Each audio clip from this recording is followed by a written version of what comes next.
আকৌ বিয়া পাতিবলৈ সাজু আজমল।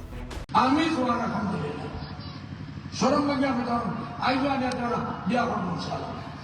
আমি 70 বড় ধরলাম এটা তো বলে তান বিদা লাগি তা আমি আপনার কাছে আছে আমার কাছে দেখেন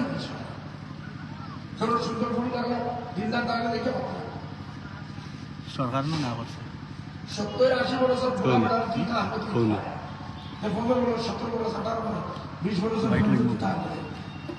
মাসানা মারি না ছাড়ি তো 70 বছর বুড়া বেটা একলা বিয়া দিল। বিয়াৰ প্ৰসংগ কথা কৈ থাকোঁতেনেই কেমেৰালৈ চকু পৰি আজমলে ক'লে, এনে ফাটি দেন হতো দেন দেখে কায়দা রহমত আর কিতা কিতা পাছে তার বাপর গায় আমি এরা বলে না করে দুই উত্তর বিয়া করতে না দুই বেটি। প্ৰধানমন্ত্ৰী নৰেন্দ্ৰ মোদীৰ অসম ভ্ৰমণক লৈও AIUDF প্ৰধান বদৰুদ্দিন আজমলৰ প্ৰতিক্ৰিয়া। নিৰ্বাচনৰ সময়, গতিকে এতিয়া অসমলৈ আহিবই লাগিব প্ৰধানমন্ত্ৰী। অসমৰ মানুহক ঠগি আকৌ এবাৰ বিজেপি ক্ষমতালৈ অহাৰ বাবে মিছা প্ৰলোভন দি যাব।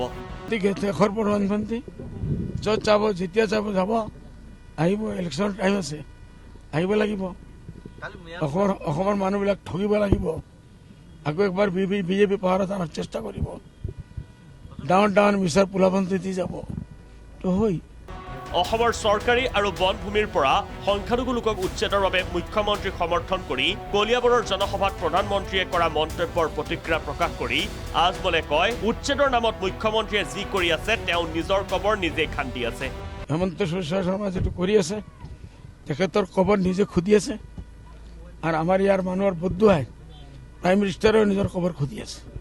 ডবকাৰ এখন ধৰ্মীয় সভাত অংশগ্ৰহণ কৰি বহু বিবাহ, উচ্ছেদ আৰু প্ৰধানমন্ত্ৰীৰ অসম ভ্ৰমণক লৈ এনেদৰেই সৰব হৈ পৰা দেখা গ'ল AIUDF প্ৰধান বদৰুদ্দিন আজমল।